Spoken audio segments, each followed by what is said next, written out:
চোখের তারা ধ্রুব তারা, সে তারা তো নয় আমার প্রাণের তারা, মনের তারা, সেই তারা তো হয়, সে তারা তো হয়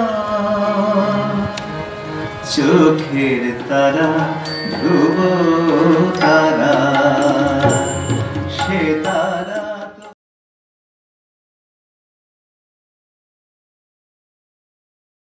ওং স্থাপকায় চ ধর্মস্য সর্বধর্মস্বরূপিণে অবতার বরিষ্ঠায় রামকৃষ্ণায় তে নমঃ। यथाग्नेर दाहिका शक्ति रामकृष्णे स्थिता हिया सर्वविद्या स्वरूपां तां शारदां प्रणमाम्यहम्। শ্রীরামকৃষ্ণের পূর্ণ জন্মতিথি উপলক্ষে আমরা আজকে আলোচনা করব। একটু আগে আপনারা শুনেছেন ঘোষণা, আমিও নিচে বসে ওই একই ঘোষণা শুনেছি। স্বাভাবিক যে আমার নিজের ক্ষেত্র হচ্ছে বিজ্ঞান প্রযুক্তি। আপনারা কেউ কেউ হয়তো জানেন, বিজ্ঞান প্রযুক্তির দিক থেকে যখন শ্রীরামকৃষ্ণের কথা আমরা ভাবি তখন এক রকম হয়, একটু যুক্তি দিয়ে বেশি করে হয়তো ভাবতে ইচ্ছে করে।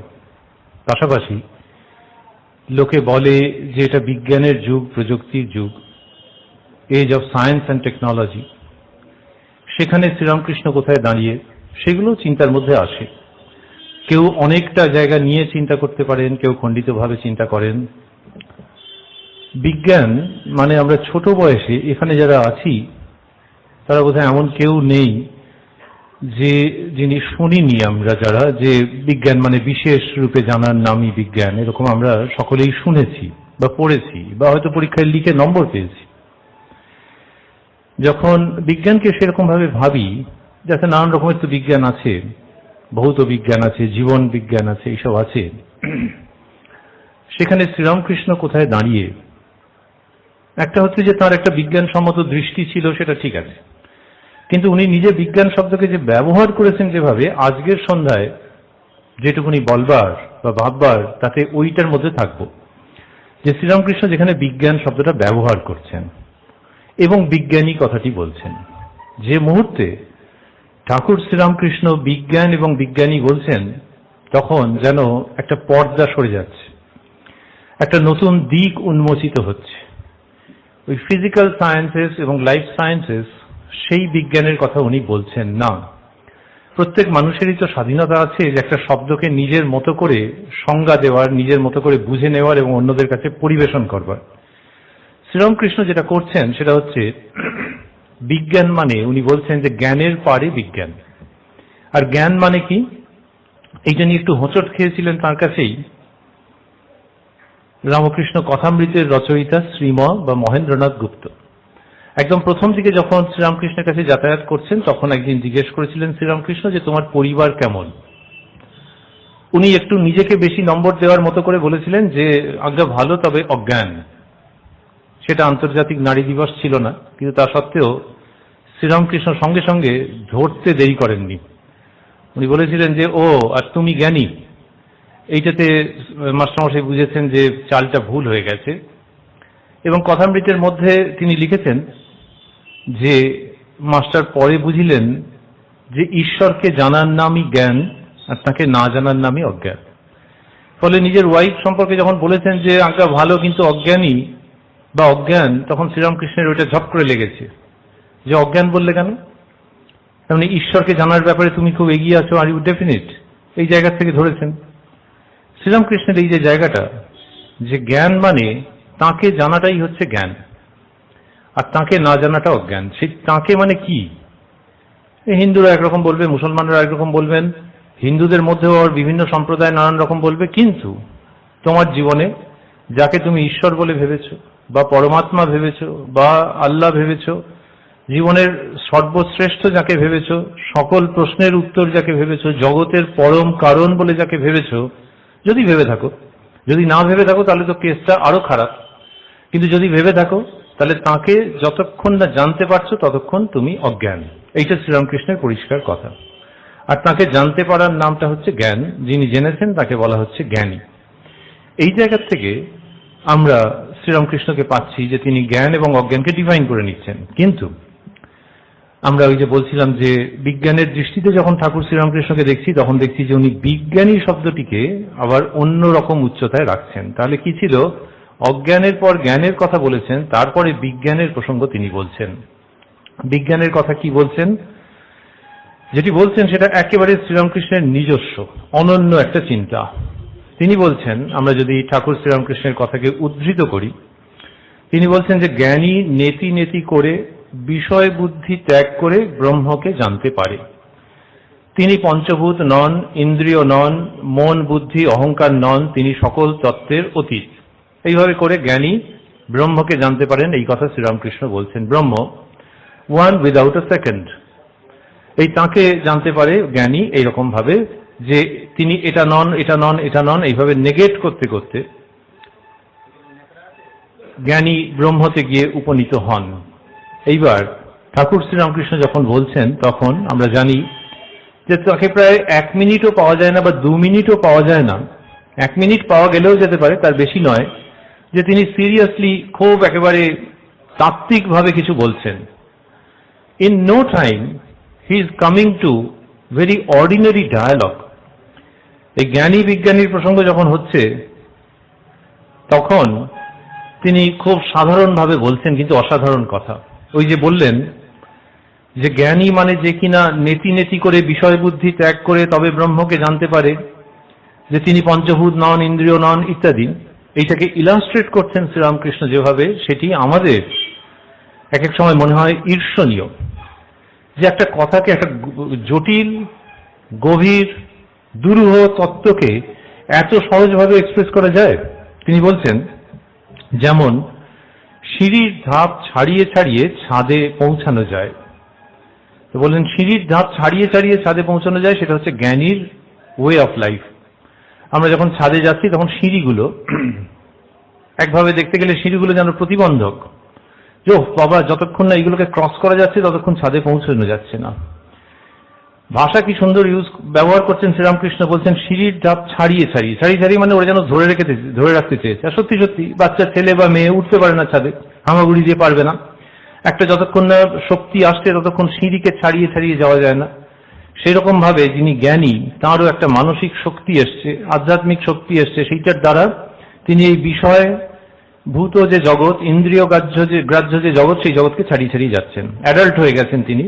তো তিনি কি করছেন, সিঁড়ির ধাপ ছাড়িয়ে ছাড়িয়ে ছাদে পৌঁছানো যায়, এই হচ্ছে জ্ঞানীর পথ। এটি শ্রীরামকৃষ্ণ বললেন, বলে ওই ছাদের ব্যাপারটার মধ্যে থাকছেন, থেকে বলছেন যে কিন্তু বিজ্ঞানী যিনি বিশেষ রূপে তার সঙ্গে আলাপ করেন, তিনি আরো কিছু দর্শন করেন। অর্থাৎ বলার ভঙ্গিটি হচ্ছে যেন দুজন পাশাপাশি উঠেছিল ছাদে, বা একজন আরেকজনের পরে পরে উঠেছিল। এদের মধ্যে একজন জ্ঞানী, যে কিনা ছাদে উঠে ভাবলো যে হ্যাঁ একদম এক্সাক্ট জায়গাতে এসে গেছি, ব্যাস আমার জীবনের যেটা লক্ষ্য, যেটা কালমিনেশন, সেখানে আমি পৌঁছে গেছি। কিন্তু বিজ্ঞানী যিনি, তার জীবনে তার ক্ষেত্রে আরো কিছু ঘটছে ছাদে পৌঁছানোর পর। শ্রীরামকৃষ্ণ বলছেন কিন্তু বিজ্ঞানী যিনি বিশেষ রূপে তার সঙ্গে আলাপ করেন, অর্থাৎ ওই ছাদে পৌঁছানোর পর ওই যে পরম তত্ত্ব সেটির সঙ্গে তার একটা আলাপ হচ্ছে, তিনি আরো কিছু দর্শন করেন। তিনি দেখেন ছাদ যে জিনিসে তৈয়ারি, সেই ইট চুন সুরকিতেই সিঁড়িও তৈয়ারি। বলছেন এই বিজ্ঞানীর আবার একটা অদ্ভুত টাইপের অভিজ্ঞতা হচ্ছে। জ্ঞানী ওই ছাদে উঠে ভাবলেন যে ভাগ্যিস সিঁড়িগুলোকে পেরিয়ে এসছি, আমার সেই পায়ের জোর হয়েছে, সেরকম ভাবে ইন্দ্রিয় গ্রাহ্য জগৎ আমাকে বেঁধে রাখছিল, এইটাকে পেরিয়ে আমি পরম তত্ত্বের সন্ধান পেয়ে গেছি, ব্যাস আমার জীবনের উদ্দেশ্য সফল হয়ে গেছে। কিন্তু বিজ্ঞানী তিনি একটু অন্য রকমের, আরেকটুখানি তার গল্পটা আছে। সেটা কি, শ্রীরামকৃষ্ণ যেটা বোঝাচ্ছেন সেটি হচ্ছে এইরকম, যে তিনি বিশেষ রূপে তার সঙ্গে আলাপ করছেন, অর্থাৎ ছাদের যে বাসিন্দা, সেই ব্রহ্ম, সেই পরমেশ্বর, সেই পরম তত্ত্ব, তুমি যা বলবে আলফা বিটা গামা, এক একটা ভাষায় এক এক রকম হবে, কিন্তু যিনি আছেন তার সঙ্গে বিজ্ঞানীর আবার বিশেষভাবে আলাপ হয়, এবং আলাপ হলে কি হবে, ঠাকুর শ্রীরামকৃষ্ণ যখন বলছেন তখন ওই তত্ত্বের কথা বলছেন, আবার ছাদ এবং ওইসব সিঁড়ি টিড়ি বলছেন, এইটি তার বিশেষত্ব। বলছেন যে আলাপ হলে কি হবে, আলাপ হলে তিনি দেখবেন যে ছাদ যে জিনিসে তৈয়ারি সেই ইট চুন সুরকিতেই সিঁড়িও তৈয়ারি। অর্থাৎ এইবার যেন একটু ইতস্তত করার ভাব রয়েছে, একটু আক্ষেপের ভাব রয়েছে যে আরে ছাদে পৌঁছে গেলাম, সবচেয়ে উচ্চ জায়গায় পৌঁছে গেলাম, কিন্তু পৌঁছে গিয়ে দেখছি যে এই ছাদ যে জিনিসে তৈরি আর যে সিঁড়িগুলোকে পায়ে পায়ে ছাড়িয়ে বা মারিয়ে এসছি সেই সিঁড়িগুলো একই জায়গায় তৈরি। This is a different type of revolution, যেটি বিজ্ঞানীর ঘটছে, শ্রীরামকৃষ্ণ সেটা জানাচ্ছেন। তো এই বিজ্ঞানী কি করতেন, ওখানে গিয়ে দেখতেন যে ইট চুন সুরকিতে সিঁড়িও তৈয়ারি। এটা বলতে বলতে শ্রীরামকৃষ্ণ যা বলছেন আমাদের মতো মানুষের কাছে সেটা বেশ ধাক্কা দিলে লোকে পড়ে যায়, কিন্তু এই ধাক্কা আমাদেরকে আরো সবল করে, আরো সমৃদ্ধ করে। তিনি বলছেন, নেতি নেতি করে যাকে ব্রহ্ম বলে বোধ হয়েছে তিনি জীব জগৎ হয়েছেন, চতুর্বিংশতি তত্ত্ব হয়েছেন। যিনি আত্মা, শ্রীরামকৃষ্ণ আত্মা বলতেন না আত্মা বলতেন আমি জানি না, যিনি আত্মা তিনি পঞ্চভূত হয়েছেন। বিজ্ঞানী দেখে যিনি নির্গুণ তিনি সগুণ। অর্থাৎ বিজ্ঞানী দেখছেন যে যেটা ছাড়িয়ে ছাড়িয়ে চলে এলাম, যে সিঁড়ি, অর্থাৎ পঞ্চেন্দ্রিয় গ্রাহ্য জগৎ, নারী পুরুষ, শিক্ষিত অশিক্ষিত, আমার মতো কেউ কেউ, আমার থেকে নিচে, আমার থেকে উপরে, এই যে নানান রকম ভেদ দেখছিলাম আর ভাল লাগছিল না, সেই সিঁড়িগুলোকে পেরিয়ে পেরিয়ে যে অদ্বৈত তত্ত্বতে যাচ্ছেন তিনি, গিয়ে সেখানে বিশেষভাবে আলাপ হচ্ছে, এবং আলাপ হওয়ার পর দেখছেন যে আরে আমি একটু অবিচারই যেন করেছি, যে সিঁড়িগুলো দেখছি এই ছাদ যে জিনিসে তৈরি সেই জিনিস এই সিঁড়িগুলো তৈরি। এইখানে বিজ্ঞানীর মূর্তিটিকে শ্রীরামকৃষ্ণ পূর্ণাঙ্গ রূপে নির্মাণ করে দিচ্ছেন, যে বিজ্ঞানী is feeling drawn, is feeling attracted, is sympathising with the staircases. যে সিঁড়িগুলো আমার প্রতিবন্ধক ছিল বলে মনে হচ্ছে, এবং ছিল, তাই ওদেরকে ছাড়িয়ে ছাড়িয়ে আসতে হয়েছে, কিন্তু এখন দেখছি যে খুব বোকামি হবে যদি বলি যে ছাদ আর সিঁড়ি স্বরূপত আলাদা, তো একই জিনিস দিয়ে তৈরি।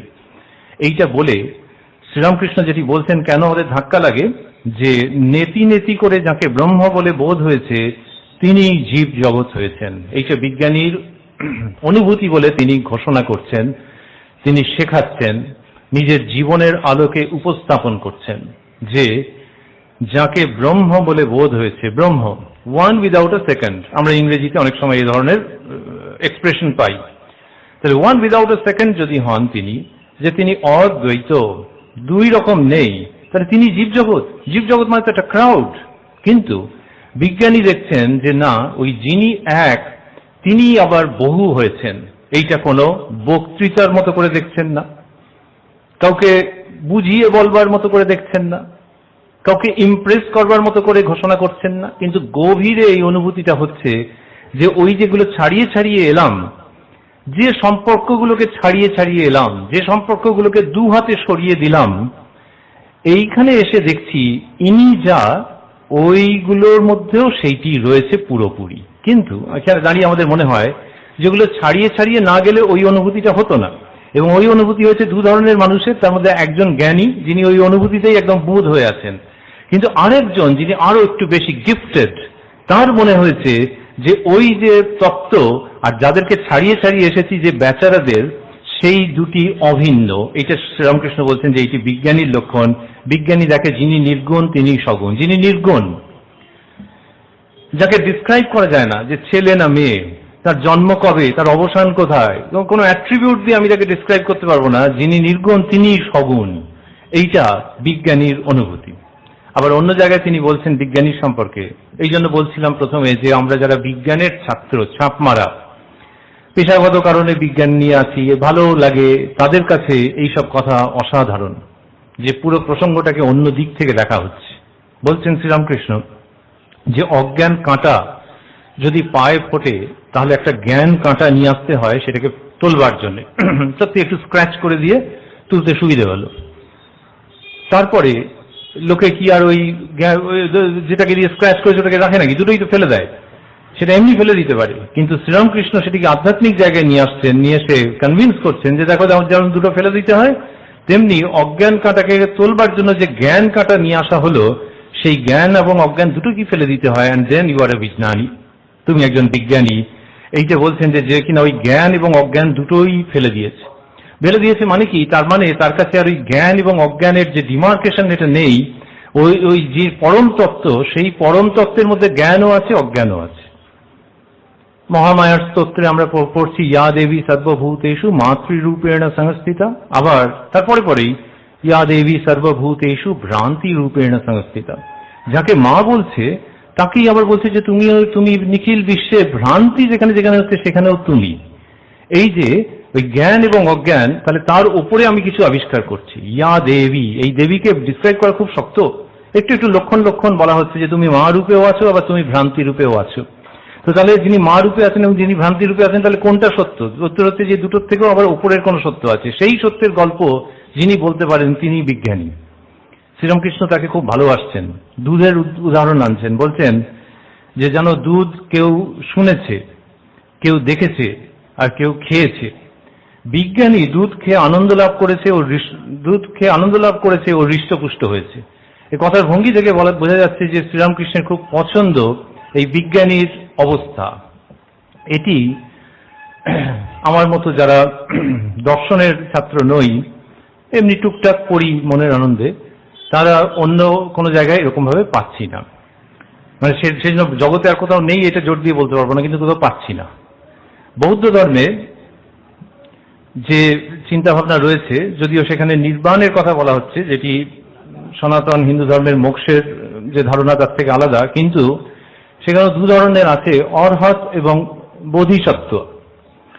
অরহত যিনি কিনা ওই আলটিমেট নলেজ পেয়েই খুব খুশি, আর বোধিসত্ত্ব যিনি কিনা একটু সকলের সঙ্গে ভাগ করে নিতে চাইছেন। কিন্তু ওই বোধিসত্ত্বের যে জ্ঞান, শ্রীরামকৃষ্ণ যখন বিজ্ঞানীর কথা বলছেন তখন মনে হচ্ছে যে বোধিসত্ত্বের জ্ঞানের থেকে এটা অনেক ওপরে রয়েছে। আবার আমাদের দ্বৈত, বিশিষ্টাদ্বৈত এবং অদ্বৈত রয়েছে, যেখানে বিশিষ্টাদ্বৈততে বলা হচ্ছে যে সবকিছু নিয়েই চলছে, কোনোটাকে বর্জন করতে চাইছে না। সেইটা কিন্তু বিজ্ঞানীর অবস্থা নয়, তার থেকে অনেক ওপরে বিজ্ঞানী অবস্থিত। আমরা যা শ্রীরামকৃষ্ণের কথা পড়তে গিয়ে পাচ্ছি যে যিনি কিনা দ্বৈত ভাবে রয়েছেন, তারপর যিনি বিশিষ্টাদ্বৈততে রয়েছেন, তারপরে অদ্বৈত যেখানে কিনা সমস্ত কিছু মার্জ করে যাচ্ছে একটার মধ্যে, তারপরে বিজ্ঞানী। সুতরাং উক্তিতে কখনো কখনো মনে হতে পারে বিশিষ্টাদ্বৈতের মতো, কিন্তু তার থেকে অনেক ওপরে বিজ্ঞানীর অবস্থান, যিনি সবকিছু দু হাতে ছাড়িয়ে ছুড়িয়ে বেরিয়ে গেছেন, খুব কেপেবল মানুষ, আসক্তির নামগন্ধ নেই। সেই তিনি অদ্বৈত তত্ত্বে উপস্থিত হয়ে দেখতে পাচ্ছেন কবিতার মতো পুরো জগৎটা কথা বলছে, একটা আসক্তি শূন্য প্রেম উৎপন্ন হচ্ছে। এই যে বিজ্ঞানীর অবস্থা শ্রীরামকৃষ্ণ বলছেন, এটি ওই সিঁড়ির উদাহরণ যখন দিচ্ছেন, সিঁড়ির উদাহরণ আমি আর কোথাও পাইনি, কিন্তু ওই যে বললেন যে ছাদে গিয়ে দেখছে যে ছাদ যে বস্তুতে তৈরি, সিঁড়িও সেই বস্তুতে তৈরি, অর্থাৎ এই যে পঞ্চেন্দ্রিয় গ্রাহ্য জগৎ, সেটি ওই ব্রহ্ম বস্তুর হস্তাক্ষর তার মধ্যে রয়েছে, সিগনেচার তার মধ্যে রয়েছে, এইটি বলছেন। বলার সঙ্গে সঙ্গে শ্রীরামকৃষ্ণ আরেকটা জিনিস করছেন, সেটা হচ্ছে যে তার অদ্ভুত পর্যবেক্ষণ শক্তির নমুনা যেন রাখছেন। তিনি তো আর নমুনা রাখার চেষ্টা করেননি, কিন্তু আমরা যখন পাচ্ছি অবাক হয়ে যাচ্ছি যে এই দুরূহ প্রসঙ্গকে তিনি লজিক্যালি শুধু যে উপস্থাপন করছেন তাই নয়, এমনিতে ফিজিক্যাল সায়েন্সেসের দিক থেকে বিজ্ঞানী যাদেরকে বলা হয়, সেই বিজ্ঞানীর যে observation, power of observation, power of generalisation, সেইগুলো শ্রীরামকৃষ্ণের মধ্যে কি অসাধারণ। এক্ষেত্রে পর্যবেক্ষণ কিরকম, আমি নিজে ছোট বয়সে উত্তর কলকাতায় মানুষ হয়েছি, ঘিঞ্জি বাড়িতে। ঠাকুর শ্রীরামকৃষ্ণ যা বলছেন সেটা খুব সহজে রিলেট করতে পারি, যে কেউ যদি ছাদে যায়, এখন ছাদে যেতে পারে দারুণ ভালো লাগে, যে নিচে ঘেমে মরছি গরমকালে, একটু ছাদে যদি যেতে পারি। কিন্তু যদি কেউ ছাদে যায়, ছেলে মেয়ে যেই যাক না কেন, গিয়ে কতক্ষণ সে থাকতে পারে? অদ্ভুত ব্যাপার একটা আছে, এর সাইকোলজি আমি জানি না, যে লোকটা ছাদে যাওয়ার জন্য ব্যস্ত হচ্ছিল, তাকে যদি বলা হয় যে হ্যাঁ ব্যস্ত, ছাদে আসো, কিছুক্ষণ বাদে থাকতে চাইবে না, দরকার নেমে আসবে। যে বেশিক্ষণ থাকা যায় নাকি? আর সে চাইবে না, সে বলবে না না না, নিচে যায়, আর এতক্ষণ ছাদে থাকবো না। এই যে একটা টেন্ডেন্সি হয় যে ছাদে গেছি বটে, কিন্তু তার মানে কি সারাদিন রাত ওখানে থাকবো নাকি? এইটা যে হয়, শ্রীরামকৃষ্ণ বলছেন ছাদে অনেকক্ষণ লোক থাকতে পারে না, আবার নেমে আসে। এই যে কথাটি বলছেন যে you are given the option, যে ছাদে থাকতেও পারছে, কিন্তু তখন নেমে আসছে। এই যে একটা প্রবণতা বিজ্ঞানীর মধ্যে, সেটা দেখা যাচ্ছে যে তিনি ছাদে থাকতে চাইছেন না। যে একেবারে উচ্চতম তত্ত্বে লীন হয়ে থাকবেন, দিস ইজ নট বিজ্ঞানীজ কাপ অফ টি। তিনি নিচে নেমে আসতে চাইছেন, যেমন কিনা সাধারণ লোক ছাদে বেশিক্ষণ থাকতে পারে না। আরো উদাহরণ দিচ্ছেন, আমরা চমকে চমকে যাই। বলছেন গানের জগতের থেকে উদাহরণ দিচ্ছেন, দিয়ে বলছেন সারে গামা পাধা নি, নিতে অনেকক্ষণ থাকা যায় না। যারা সুর সাধনা করেন তারাই জানেন যে কেউ কেউ অসুবিধা নেই, পাড়া প্রতিবেশী তেরে আসবে তাও নয়, একটা স্বরেতে এসে অনেকক্ষণ থাকতেও পারে, কিন্তু নিতে থাকতে ইচ্ছে করে না, ও আবার ওই সাথে ফেরত চলে আসে। আমরা অবাক হয়ে যাই। শ্রীরামকৃষ্ণ মাঝে মাঝে যেন বিনয় করে বলতেন যে ওগো আমি শুনেছি কত, কিন্তু শুধু অন্যের কাছে শুনে এইটা হয় না মনে হয়। তিনি নিতান্তই মানে কি বলবো ত্যাগ, ভদ্রতা, বিনয় থেকে ওটা বলেছেন। কিন্তু অন্যত্র যিনি বলছেন যে মা রাস ঠেলে দেন, সেরকম ভাবে রাস না ঠেলে দিলে এই ধরনের সহজ জায়গাকে ওই উচ্চতায় নিয়ে যাওয়া যায় না। যে সারেগামা পাধা নিয়ে নিতে বেশিক্ষণ থাকা যায় না, তেমনি বিজ্ঞানী ওই উচ্চতম জায়গায় থাকতে চাইছেন না, লোয়ার ফ্রিকোয়েন্সিতে ডিসেন্ড করছেন। এইটা শ্রীরামকৃষ্ণ বলছেন। তার পাশাপাশি আবারও বলছেন, কিরকম মজা আছে এর মধ্যে। আমার ভাবতে ভালো লাগে যে পুরোটা ধরতে পারিনি এখনো। পুরো জীবনটা হচ্ছে এইগুলোর এক্সপ্লোরেশন নিয়ে হয়তো কাটানো যায়, কিন্তু কতকটা আলো পাওয়া যায় বলে আনন্দ হয়, সেটা মানুষকে টানে। খুব হিউমারাস ভঙ্গিতে বলছেন, একটা হালকা চাপা হিউমার আছে, যে যারা কিনা বলেন যে ব্রহ্ম তত্ত্ব ছাড়া আর কিছু নেই, আর ব্রহ্ম নির্গুণ, উপাধি নেই তার কোনো, তার সম্বন্ধে আমাকে কিছু ঘাঁটিও না, ও কি কোনোভাবেই তাকে ডিসক্রাইব করা যাবে না, এবং সেটি হচ্ছে ব্রহ্মের মজা, যে যেই তুমি ডিসক্রাইব করবে তাহলে you are describing something else. কিন্তু ব্রহ্ম মানে তাকে ডিসক্রাইব করা যাবে না, তিনি অ্যাট্রিবিউটলেস।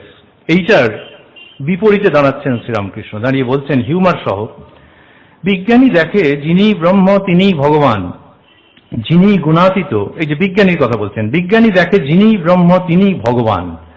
একটু কন্ট্রাডিক্টরি শব্দ, যে ব্রহ্ম আর ভগবান। ভগবান মানে যার সব ঐশ্বর্য আছে, এই সব সৃষ্টি স্থিতি প্রলয় তিনি করছেন, সকাল হচ্ছে, বিভৎস ঝড় উঠছে, এই সমস্ত ভগবানের কেয়ার অফ। বলছেন যে বিজ্ঞানী দেখে যিনি ব্রহ্ম তিনিই ভগবান, যিনি গুণাতীত তিনি সরৈশ্বর্যপূর্ণ ভগবান। অর্থাৎ এই আপাত কন্ট্রাডিক্টরি যেগুলো, বিজ্ঞানী কিন্তু দেখছেন যে সব একই। তারপর এই জীব জগৎ, মন, বুদ্ধি, ভক্তি, বৈরাগ্য, জ্ঞান, এসব তাঁর ঐশ্বর্য। বলছেন যে ওই যাকে জ্ঞানী যাকে পেয়ে সেলিব্রেট করছে তার ঐশ্বর্য আছে, অ্যাট্রিবিউটলেস বললে হবে না, তার ঐশ্বর্য আছে। এবং এই যে জীব জগৎ সমস্ত কিছু, এইসব হচ্ছে তার ঐশ্বর্য। এই দুটোকে একদম সলিড ওয়েতে তিনি মেলাচ্ছেন। তারপরে বলছেন সহাস্যে, কথামৃততে লেখা আছে সহাস্যে, শ্রীরামকৃষ্ণ স্টার্টেড স্মাইলিং। কি বলছেন?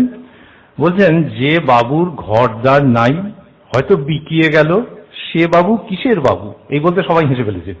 যে একটা বাবু সবাই বলে, যা চলে কালকে দেখলাম তার বাড়ি থেকে খাট বিছানা সব নিয়ে কে বা কারা চলে যাচ্ছে, অথচ নাকি বাবু। বিকিয়ে গেছে, তাহলে বাবু কোথায়? ব্যাংক্রাফ্ট হয়ে গেছে, তাহলে আর তাকে বাবু বলা যায় না। যে ঐশ্বর্যই যদি নেই তাহলে বাবু কোথায়? বলছেন ঈশ্বর সরৈশ্বর্যপূর্ণ, সে ব্যক্তির যদি ঐশ্বর্য না থাকতো তাহলে কে মানত? বলতে সবাই হেসে ফেলেছেন। অর্থাৎ বলবো না, অর্থাৎ তখনই বলা যায় যদি পুরোটা বুঝে গিয়ে থাকি। কিন্তু মনে হয় শ্রীরামকৃষ্ণ এরকম ভাবে ইন্ডিকেট করছেন, হিন্ট দিচ্ছেন যে ওই যে তোমার যে ব্রহ্মের কথা বলছো, তাঁর আবার ঐশ্বর্যের দিকটাও মানুষকে ছুঁয়ে যায়। তাঁর মানে ওই তিনি এবং ভগবান অভিন্ন, এই ঐশ্বর্যের দিকটা ছুঁয়ে যায়। সেই জন্য এই প্রসঙ্গগুলো এতদিন ধরে সার্ভাইভ করছে। নাহলে লোকে বলতো কি একটা থিওরিটিক্যাল কি বলছো, কিন্তু এই ঐশ্বর্যপূর্ণ যিনি আর ওই ব্রহ্ম, এরা দুজন অভিন্ন, এবং সেটাই ব্রহ্মকে আরো লাইভলি করছে। এতদূর পর্যন্ত বললেন যে বাবুর ঘরদার নাই, হয়তো বিকিয়ে গেল, সে বাবু কিসের বাবু? সুতরাং এই যদি সরৈশ্বর্যপূর্ণ ভগবানের কনসেপ্টকে না তুমি এর মধ্যে ঢোকাও, তাহলে ওই থিওরি আর দাঁড়াবে না, ওটা আর চলবে না, মানুষের মনে ওটা থাকবে না। এইরকম ভাবে হিন্ট করছেন। সুতরাং তোমাকে মানতেই হবে যে ব্রহ্ম যে আছেন, ব্রহ্ম চিন্তা যে আছে, তার কারণ হচ্ছে যে ব্রহ্মের সঙ্গে ভগবান একই সঙ্গে এসে সাধক সাধিকার মনে উঁকি দিয়ে যাচ্ছেন। ওই ঐশ্বর্যের ঝলকানি মাঝে মাঝে দেখতে পাওয়া যাচ্ছে, সেই জন্য সাধক বা সাধিকার খুব আকর্ষণ হচ্ছে, আনন্দ হচ্ছে, এবং সে নিরাকারের চিন্তাও করছে। কিন্তু নিরাকারের চিন্তা করতে গেলে স্বাভাবিকভাবে এই ভগবানের ঐশ্বর্য, কিন্তু হ্যাঁ ওই আসক্তিবিহীন ভাবে সেই আস্বাদন হচ্ছে।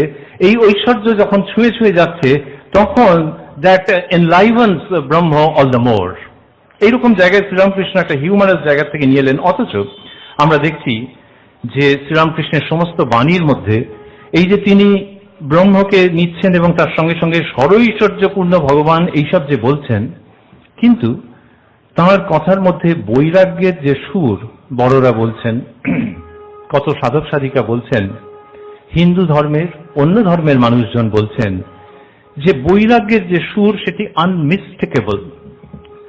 তীব্র বিচার, ভোগ সুখ ত্যাগ, সেইটি শ্রীরামকৃষ্ণের কথামৃতের মধ্যে, যেমন কলেজ স্ট্রিটে পুরনো বই কিনে আনলে তার যে গন্ধ বেরোয়, তেমনি শ্রীরামকৃষ্ণের কথার মধ্যে থেকে বৈরাগ্যের গন্ধ বেরোয়। সুতরাং যিনি কিনা এই বৈরাগ্যের কথাই বলছেন, ব্রিজ করছেন, he is breathing out the message of renunciation, সেই তিনি আবার বলছেন যে এই ষড়ৈশ্বর্যপূর্ণ ভগবান ইত্যাদি, এই জায়গাটাকে কি করে রিকনসাইল করা যায়, মেলানো যায়। মনে হয় শ্রীরামকৃষ্ণের ভাবধারার মধ্যে যেটি রয়েছে সেটি হচ্ছে যে ত্যাগ, কিন্তু সেই ত্যাগটা দাঁতে দাঁত চেপে কোনো উপায় নেই বলে অত্যন্ত বিরক্ত হয়ে যে ত্যাগ, ডাস্টবিনে ছুঁড়ে ফেলে দেওয়ার মতো যে ত্যাগ, সেই ত্যাগ নয়। শ্রীমা সারদা দেবী বলছেন যে বাবা, তার এ যুগের ত্যাগই হলো বিশেষত্ব, অমন স্বাভাবিক ত্যাগ কি আর কেউ কখনো দেখেছে? আমরা ছোট বয়স থেকে শুনেছি। যদি মা ওই পরেরটা না বলতেন, অমন স্বাভাবিক ত্যাগ, তাহলে আমাদের এই দিকে দৃষ্টি আকৃষ্ট হতো না হয়তো। যেটা স্বাভাবিক ত্যাগ, বুঝে সুঝে যে হ্যাঁ আমার অপশন আছে কিন্তু আমি চাই না, এইরকম জায়গা থেকে যে ত্যাগ করছেন শ্রীরামকৃষ্ণ, তিনি যেগুলোকে ছেড়ে দিচ্ছেন বা সাধক বা সাধিকাকে ছেড়ে দিতে বলছেন, সেগুলো কি রকম ছেড়ে দেওয়া? আমাদের ওই ছেড়ে দেওয়া মানে একটা জিনিসকে ব্যবহার করলাম না, অন্য কেউ করলে করুক, আরেকটা হচ্ছে নিয়ে ডাস্টবিনে ছুঁড়ে ফেলে দিলাম, জঘন্য। এই ভঙ্গিটা শ্রীরামকৃষ্ণের নেই, যে একদম টোটাল বর্জন, সেইটা তার মধ্যে নেই। যখন তিনি কথা বলছেন, এক এক সময় মনে হয় চিড়িয়াখানায় বাচ্চাদের নিয়ে যখন কেউ যান, তখন যেরকম ভাবে দেখান যে ওই দেখ এটা এই, ওই দেখ ওখানে সাপ আছে, আবার এখানে ময়ূর আছে, যিনি দেখান তিনি একটু অ্যালার্ট থাকেন, কিন্তু বাচ্চা ছেলে বা মেয়ে যখন দেখে তখন আর সে অ্যালার্ট হতে চায় না, তাকে হাত ধরে রাখতে হয়, কারণ সে সবটাই এনজয় করে, যে সাপও আছে আবার ময়ূরও আছে, কোনোটা তার মনে আলাদাভাবে ভয় উৎপাদন করে না। এই যে একটা বাচ্চা ছেলে বা মেয়ে যখন দেখছে, পুরোটাকে নিয়ে সে আনন্দ করছে, সেই ভঙ্গি শ্রীরামকৃষ্ণের কথোপকথনের মধ্যে আছে। তিনি বলছেন ভক্তদের কাছে একদিন, ঈশ্বরের সৃষ্টিতে নানা রকম জীবজন্তু গাছপালা আছে, এ কে বলবে যে ভগবান কি অবতার বলছেন? মনে হয় কি বাবা কি মা নিয়ে গিয়ে যেন দেখাচ্ছেন এই সৃষ্টি। ঈশ্বরের সৃষ্টিতে নানা রকম জীবজন্তু গাছপালা আছে, জানোয়ারের মধ্যে ভালো আছে মন্দ আছে, গাছের মধ্যে অমৃতের ন্যায় ফল হয় এমন আছে, আবার বিষ ফলও আছে। এই যেগুলো বলছেন না, এর মধ্যে একটা খুব মমতার আস্তরণ আছে, বিরক্তি নেই, বর্জন নেই, বিষবৎ পরিত্যাগের কঠোরতা নেই। তেমনি মানুষের মধ্যে ভালো আছে মন্দও আছে, সাধু আছে অসাধুও আছে, সংসারী জীব আছে আবার ভক্তও আছে। এই কথা যখন শ্রীরামকৃষ্ণ বলছেন, তিনি অন্যত্র বলেছেন যে ব্যবহারিক ক্ষেত্রে সতর্ক থাকতে হয়, কিন্তু যেইটাকে দূরে রাখতে বলছেন সেইটাকে অভিশাপ দিচ্ছেন না। সেটাকে যেন ভঙ্গিটা হচ্ছে যে ভগবান করেছেন, কোনো কাজ আছে। এক জায়গায় বলছেন, আপনাদের হয়তো অনেকেরই মনে পড়ে যাবে যে গোলক চৌধুরী এক জায়গায় খুব প্রজারা দুর্দান্ত হয়েছিল, সেখানে গোলক চৌধুরীকে পাঠানো হলো, সে তর্জন গর্জন করে তাদের থামিয়ে দিল। তার মানে একটা মাসলম্যান টাইপের লোক, তো তারও ভূমিকা আছে। তাকে হয়তো ঠাকুর ঘরে আমি খুব একটা রিলিশ করবো না, কিন্তু অন্য জায়গায় তার ভূমিকা আছে। সুতরাং তুমি গোলক চৌধুরীর সঙ্গে সম্পর্ক না রাখতে পারো, কিন্তু এই সৃষ্টিতে গোলক চৌধুরীরও কিছু ভূমিকা আছে। এই যে শ্রীরামকৃষ্ণের একটা হোলিস্টিক দৃষ্টিভঙ্গি, যে তোমার যেখানটাতে ত্যাগ করবার দরকার সেইখানে কিন্তু জল ঘোলা করে দিও না, সেই জায়গাটা পরিষ্কার থাকতে হবে, কিন্তু যেটাকে ত্যাগ করছো সেটাকে নিয়ে তুমি ডাস্টবিনে ফেলে দিচ্ছ, এই cruelty will speak of your lack of wisdom. দেখো না এই জগৎ কি চমৎকার, কত রকম জিনিস, চন্দ্র সূর্য নক্ষত্র, কত রকম জীব, বড় ছোট ভালো মন্দ। এই যেখানে ভালো মন্দ বলছেন, পাশাপাশি রাখছেন, কোনো চিৎকার চেঁচামেচি নেই, কোনো তীব্র গ্রহণও নেই, তীব্র বর্জনও নেই। শ্রী শ্রী মা যেখানে বলছেন যে আমি সতেরো মা অসতেরো মা, এই যে পাশাপাশি স্থাপন করছেন। অনেকে বলেন যে ঠাকুরকে ছাপিয়ে গেছেন মা, ঠাকুরের জন্মতিথিতে ভাবতেও ভালো লাগছে। তো এই যে পাশাপাশি স্থাপন করছেন, যে সতেরো মা অসতেরো মা, ঠাকুর পাশাপাশি বলেছেন বড় ছোট ভালো মন্দ, আর বোধহয় নিজের সহধর্মিনীর কাছের জন্য রেখে গেছেন যে সে শুধু এরকম বলবে না, ওই কোলে করে নিয়ে নেবে। তো এই যে বললেন যে বড় ছোট ভালো মন্দ সবটার প্রতি একটা অন্যরকম দৃষ্টি। স্বামী বিবেকানন্দ যখন স্তোত্র রচনা করেছেন, আরাত্রিক ভজন রচনা করেছেন, তখন শ্রীরামকৃষ্ণ সম্পর্কে বলেছেন সমদর্শন। আমরা গানের সময় সমদর্শনও এইভাবে করে গান করি। এই যে সমদর্শন, তো যারা ভালো তাদের প্রতি ভালো দৃষ্টি তো থাকবেই, কিন্তু ভালো নয় যে তার প্রতিও সমদর্শন। কেন না শ্রীরামকৃষ্ণ শেখাচ্ছেন যে এটি তাঁরই সৃষ্টি।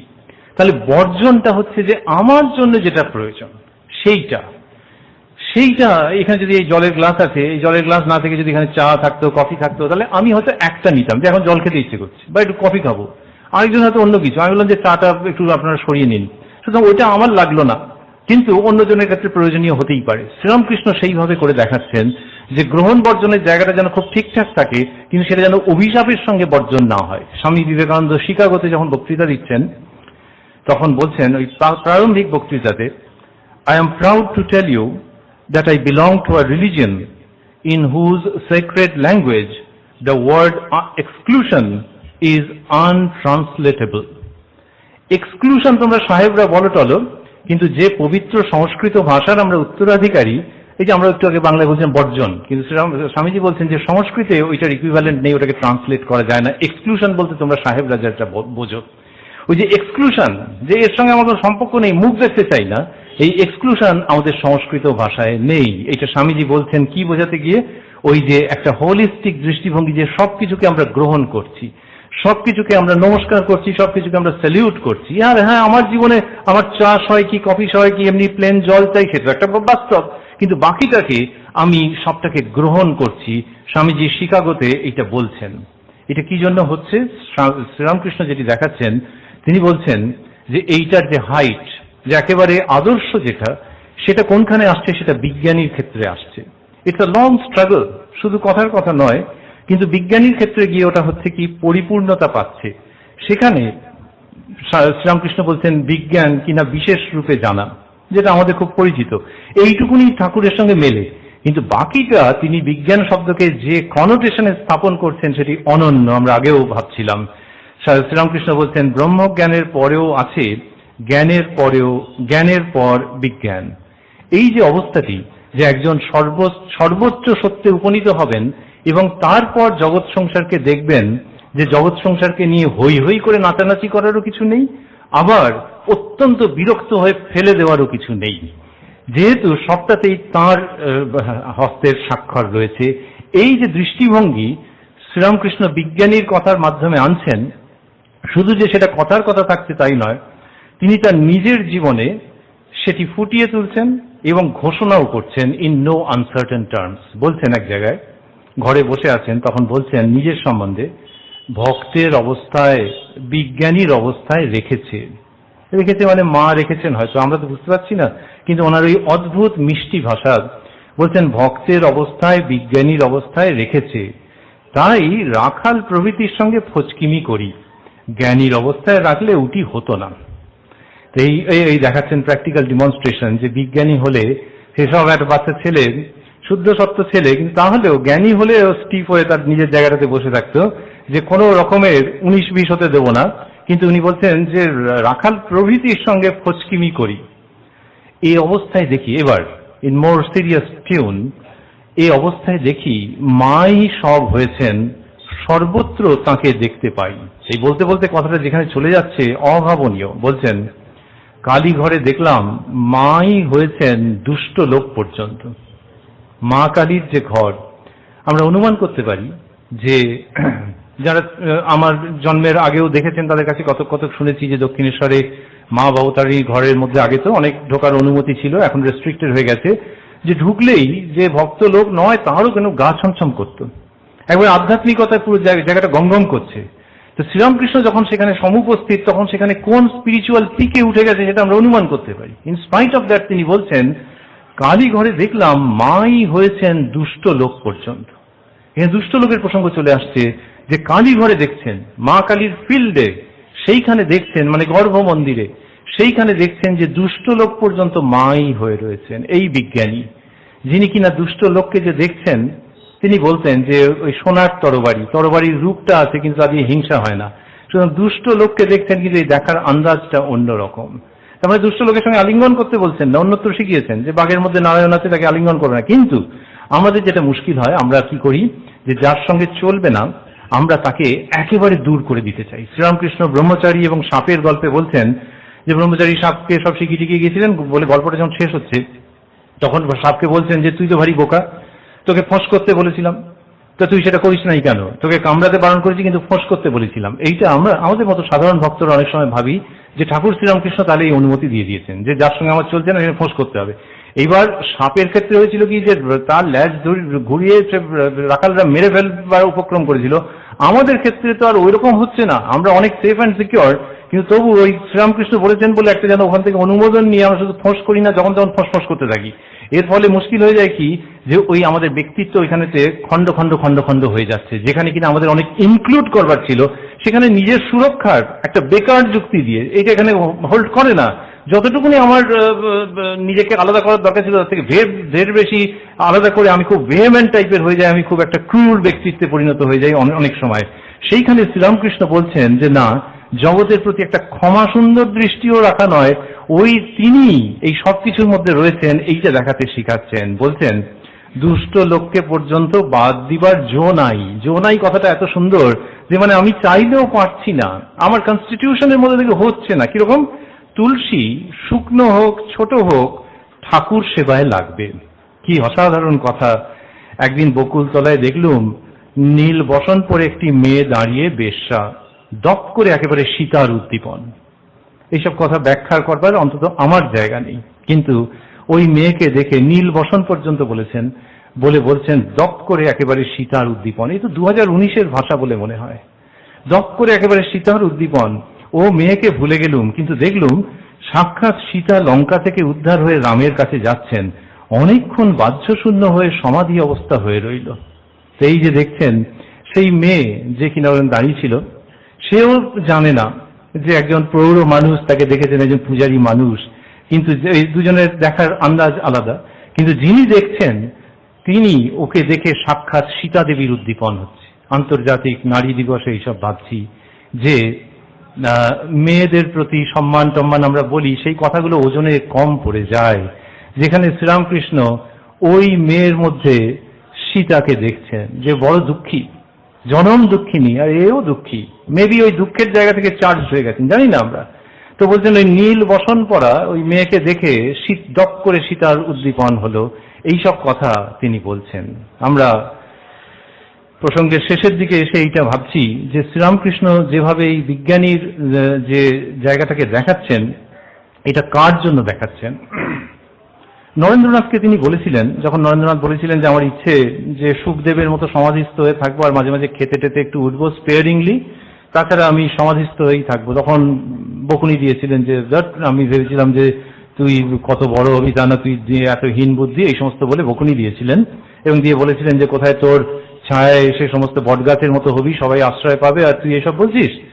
সুতরাং নরেন্দ্রনাথের মতো মানুষের কাছে বিজ্ঞানী হওয়ার কথা তিনি বলতেই পারেন। যে শ্রীরামকৃষ্ণ নিজের অবস্থা বিজ্ঞানীর অবস্থা বলছেন, তিনি নরেন্দ্রনাথের জন্য ওই পথটা নির্মাণ করে দিয়ে থাকতেই পারেন। কিন্তু আমাদের এক এক সময় মনে হয়, এবং খুব জোরদার মনে হয়, যে তিনি সাধারণ মানুষের জন্যও ওই জায়গাটাকে দেখাচ্ছেন। এরা তো আদর্শ দেখিয়ে দেন এবং বড়রা বলেন যে ওটা টপ করে তিনি চোখ বুঝলেন আর সবাই ওরকম হয়ে গেল, তেমন হবে না তো। এই ভাবটা সমাজের মধ্যে চলতে থাকে, সমাজকে শুদ্ধ এবং উন্নত করে। ওই যে বিজ্ঞানীর অবস্থা, যে কিনা টপ মোস্ট যে ভাব, সেই ভাবটাতে পৌঁছবার চেষ্টা করবে, পৌঁছবে, এবং তারপরে দেখবে যে ওই ছাদ যে জিনিসে তৈরি, সিঁড়িগুলো সেই জিনিসে তৈরি। এইটা যদি কেউ দেখতে পায়, আমাদের মনে হয় যে যদি এর 100 ভাগের 1 ভাগ দেখতে পায়, তাহলে সেই লোক সমাজে উজ্জ্বল মণির মতো বিচরণ করবেন, কেননা তার ওই স্পিরিচুয়াল উইজডম হয়েছে বা হচ্ছে। অ্যাট দ্য সেম টাইম তার সঙ্গে কথা কয়ে সুখ। আমি যদি অত শিক্ষিত না হই, আমার যদি কিছু দোষ দুর্বলতা থাকে, তাহলে ওই মানুষটা আমার সঙ্গে যেভাবে শেয়ার করছেন, কথা কয়ে সুখ। সুতরাং এইরকম মানুষ যদি হলেন, যিনি কিনা সর্বোচ্চ সত্যের সন্ধান করছেন, আবার তার সঙ্গে এই জীব জগৎ পঞ্চবিংশতি তত্ত্ব সেটাকে একীভূত দেখছেন, কিন্তু সেটা নিয়ে লেকচার দিচ্ছেন না, তার প্রতি মুহূর্তের আচরণের মধ্যে দিয়ে বোঝা যাচ্ছে তাহলে পৃথিবী আরো সুন্দর হবে, মানুষের আরো বাসযোগ্য হবে এই ধরনের লোকের দ্বারা। স্বামী বিবেকানন্দের কথা আবার মনে পড়ছে, শিকাগোর শেষের দিকের বক্তৃতাতে তিনি বলছেন যে খুব শিগগিরই ওরকম একটা দিন আসবে। কিরকম? বলছেন যে সমস্ত ধর্মের যে পতাকা, ব্যানার, তার উপরে লেখা থাকবে, upon the banner of every religion will soon be written help and not fight, assimilation and not destruction. এই অ্যাসিমিলেশন কথাটিতে আসবো। অ্যাসিমিলেশন, যে সবকিছুর আত্মীকরণ, সবকিছুকে নেওয়া, এইটা সব ধর্মের ব্যানারের ওপর খুব শীঘ্রই লিখিত হবে। অ্যাসিমিলেশন, যেটা আমাদের শারীরিক একটা প্রক্রিয়া, যেখানে কিনা তুমি জিনিসটাকে নিয়ে ওই পরিপাক করতে পারছো কিনা, অ্যাসিমিলেট করতে পারছো না, কিসের উপর নির্ভর করে? শরীরের মধ্যে অ্যাসিড থাকে, এনজাইমস থাকে, সেইগুলোর সাহায্যে অ্যাসিমিলেট করে। আমাদের লোকে বলে যে আরে ছোট বয়সে লোহা খেতাম, লোহা হজম হয়ে যেত, এখন আর একটুখানি এদিক ওদিক হয়ে গেলে এখন যা তা হয়ে যায়, অ্যান্টাসিড খেতে হয়। তার মানে অ্যাসিমিলেশনের ক্ষমতাটা কমে যাচ্ছে বয়স বাড়বার সঙ্গে সঙ্গে। অন্য কিছুটা সাপোর্ট লাগছে, তা দিয়েও পুরোটা হয় না। তার মানে যে জিনিসটা খাচ্ছে সেই জিনিসটাকে যে ভেতরে নেবে যে সেটা পাচ্ছে না, বদহজম হয়ে যাচ্ছে, বদহজম হয়ে যাচ্ছে, ঢেকুর উঠছে, বমি হচ্ছে, বদহজম হয়ে গেছে। স্বামী যখন বলছেন অ্যাসিমিলেশন অ্যান্ড নট ডিস্ট্রাকশন, তখন মনে হয় যে এই অ্যাসিমিলেশনটা কোনটা? মানসিক স্তরের অ্যাসিমিলেশন। তো তার মানে যে ভাবগুলো নিয়ে আগে চলতে পারতাম না, এটা পুরো উল্টো। বয়স বাড়লে ঢেকুর উঠছে বেশি, হজম হচ্ছে না বেশি, রাত্রে ঘুম হচ্ছে না বেশি। কিন্তু যখন স্পিরিচুয়ালি কেউ অ্যাডাল্ট হচ্ছেন, তখন শারীরিক না হয় ওগুলো হোক, ও তো হবেই শরীরের নিয়মে, কিন্তু মানসিকভাবে তিনি আরো বেশি অ্যাসিমিলেট করতে পারছেন। যে লোকটা একটু এদিক ওদিক পান থেকে চুন খসলো, কথা বললো, যা হোক একটা বললো, আমি হাত গুটিয়ে তেড়ে যেতাম, 25 বছর বয়সে, 52 বছর বয়সে হয়তো তেড়ে যাই না। সেটা কারণ এই নয় যে রক্তের জোর কমে গেছে, কিন্তু সেটা কারণ হচ্ছে যে ভেতরে ভেতরে আরো বেশি করে অ্যাসিমিলেট করতে পারছি। এই যে জায়গাটা, যেখানে আমি একটা অন্য প্লেন থেকে পুরোটাকে দেখছি, আমি নানান রকম অ্যানালাইজ করছি যে হ্যাঁ ও চটে গেছে, আমিও মাঝে মাঝে চটে যাই, আমি কিছু না কিছু একটা করছি, কিন্তু করে ওটাকে অ্যাসিমিলেট করছি। একটা খাদ্য পড়েছে, সেটা স্টোমাক হয়ে, ইন্টেস্টিন হয়ে লিভারে যাচ্ছে, এবং নানান রকম ভাবে সেই খাদ্যের সঙ্গে শরীর লড়ে যাচ্ছে, যেটাকে পরিপাক করতে পারি কিনা দেখি। তেমনি আমাদের যে ভেতরকার যে সিস্টেম, সেই সিস্টেম নানান রকম ভাবে, কোথাও বিচার, কোথাও ভক্তি, কোথাও জ্ঞান, এইসব নানান রকম করছে। এবার বিজ্ঞানের ক্ষেত্রে হচ্ছে কি, তার শরীর, তার ভেতরের যে শরীর, আধ্যাত্মিক শরীর, সেটা ম্যাক্সিমাম অ্যাসিমিলেট করে নিচ্ছে, যেহেতু সে ব্রহ্মের সঙ্গে এই জীব জগতের অভিন্নতা দেখে ফেলেছে। সুতরাং শারীরিক দিক থেকে অ্যাসিমিলেশন কমে গেলেও ওই দিক থেকে বাড়বে, এবং স্বামীজি বলছেন যে অ্যাসিমিলেশন হবে, নট ডিস্ট্রাকশন। আমরা বলছিলাম যে আমরা বিজ্ঞান প্রযুক্তির মানুষ, তো এই যে বিজ্ঞান এবং প্রযুক্তি, সায়েন্স অ্যান্ড টেকনোলজি, অনেকে বলেন যে এখন সায়েন্স টেকনোলজির যুগ, কিন্তু এই মঞ্চে দাঁড়িয়ে আমার ভাবতে ইচ্ছে করছে যে না, সে সম্পূর্ণভাবে ঠিক নয়। তাহলে লোকে ইন্টারনেট সব মাথায় করে রাখতো, আর এত বলতো না যে এইসব সাইটগুলোকে বন্ধ করে দিতে হবে, ছেলে মেয়েদেরকে আটকে রাখতে হবে। তার মানে ক্ষতিকর দিক প্রচুর আছে। কিন্তু শ্রীরামকৃষ্ণ যে সায়েন্সটার কথা আনছেন, বিজ্ঞানের কথা আনছেন, এখানে সায়েন্স কথাটাকেও একটু আগন্তুক মনে হয়। শ্রীরামকৃষ্ণ যে বিজ্ঞানের কথা আনছেন, এবং স্বামীজি তারপরে পরে শ্রীরামকৃষ্ণের মুখে শোনা উক্তিকে নিয়ে তার যে প্রযুক্তি আনছেন, সেই প্রযুক্তিটা কি? শিবজ্ঞানে জীবের সেবা। তো শ্রীরামকৃষ্ণ ওই বিজ্ঞানটার কথা দিচ্ছেন, এবং দেওয়ার পর, কারণ শিবজ্ঞানে ইজ নো অর্ডিনারি টাস্ক, তার জন্য স্পিরিচুয়ালি একটা জায়গায় যেতে হবে, তারপরে জীবের সেবা। দিস ইজ প্রযুক্তি অ্যাট ইটস বেস্ট। সুতরাং ওই সায়েন্স অ্যান্ড টেকনোলজি ছেড়ে দেবো, কিন্তু রামকৃষ্ণ বিবেকানন্দের যে বিজ্ঞান এবং প্রযুক্তি, সেইটা আমাদেরকে অসাধারণ লাগে। তবু বোধহয় প্রশ্ন থাকতে পারে যে সাধারণ মানুষ কি পারবে? আরেকজন নরেন্দ্রনাথ হয়তো হবে না, কিন্তু তার থেকে 100 ভাগের 1 ভাগ হলে তিনি পারবেন, আরেকজন কেউ পারবেন, সাধারণ মানুষ পারবেন। কিন্তু ওই ঠাকুর যেটা শেখাচ্ছেন, লীলা প্রসঙ্গের মধ্যে যদি দেখি, কথামৃতের মধ্যে যদি দেখি, এই যে কথাগুলো যার মধ্যে আমরা বিগত প্রায় 40 মিনিট ধরে ছিলাম, এই কথাগুলো যেখানে বলছেন, সেই অডিয়েন্সকে প্রচুর প্রচুর গৃহী মানুষের সামনে উনি এই কথাটি বলেছেন। প্রচুর প্রচুর গৃহী মানুষের সামনে এটি বলেছেন, এমন নয় যে একজন কনফার্মড গৃহত্যাগী মানুষের কাছেই শুধু বলছেন। তার থেকে মনে হয় যে কি সংসারে যিনি আছেন, সংসারে যিনি নেই, ত্যাগী মানুষ, সকলের জন্য শ্রীরামকৃষ্ণের এই বাণী, যে ওই বিজ্ঞানীর অবস্থা হচ্ছে মানবতার চূড়ান্ত পরিণতি, and it has to come and it will come. Thakur Sri Ramakrishna বলছেন, বিজ্ঞান হলে সংসারেও থাকা যায়। তখন বেশ অনুভব হয় যে তিনি জীব জগৎ হয়েছেন, তিনি সংসার ছাড়া নন। কিন্তু তার আগে করাটা রিস্কি, ছিন্ন ভিন্ন হয়ে যাবে কেউ। কিন্তু যদি ওই স্তরে কেউ যায়, যদি মানে যাবেই যাবে, এটা যেন ভবিষ্যৎ মানবতার ইভলিউশনের শ্রেষ্ঠতম উচ্চারণ, যে ওইখানে যাবেই যাবে। এবং তখন গিয়ে যখন দেখবে যে তিনি যে বস্তুতে নির্মিত, জীব জগৎ সেই একই বস্তুতে নির্মিত, এই বিজ্ঞান এবং প্রযুক্তির যুগে আমরা বাস করছি। সুতরাং এটা সেই ওয়েস্টার্ন সায়েন্স অ্যান্ড টেকনোলজির যুগ নয়, আমি অন্তত বিশ্বাস করি না। কিন্তু রামকৃষ্ণ বিজ্ঞান এবং রামকৃষ্ণ প্রদর্শিত বিজ্ঞানীর যুগ শুরু হয়েছে, এটা আমরা বিশ্বাস করি। আর বিশ্বাস করি এই জন্যে যে স্বামীজি অ্যাম্পল হিন্ট দিয়ে গেছেন। তিনি এক জায়গায় বলছেন, পুরানো ভারতবর্ষের কথায়, দে হ্যাড, অর্থাৎ ওই সময়ের লোকেরা, they had hundreds of rishis in ancient India, we will have millions.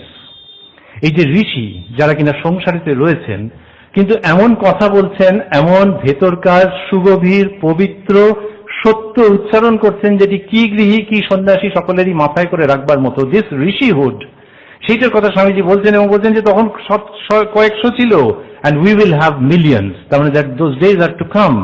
আর বলছেন এক জায়গায়, এইটা বলেছিলেন ওই কলম্বো টু আলমোড়া যখন বক্তৃতা দিচ্ছেন তখন। আর বিদেশে এক জায়গায় বলেছেন, the time is to come when prophets will walk through every street in every city in the world.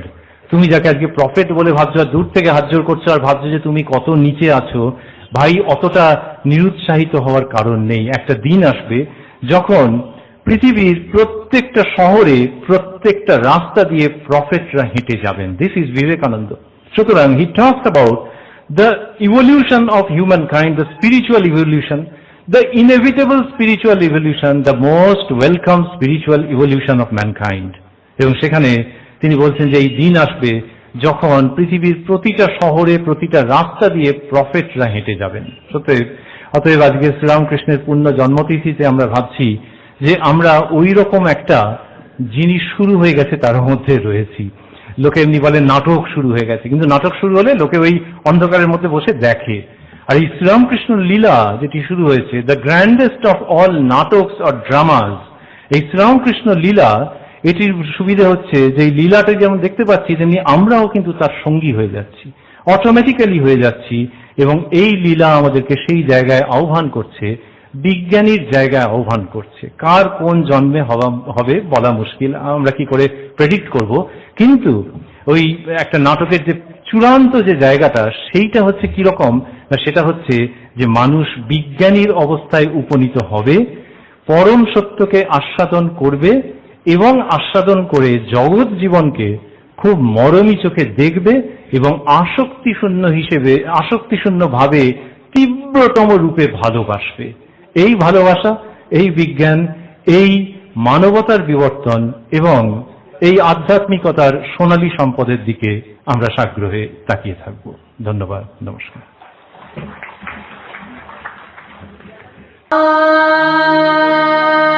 Ananda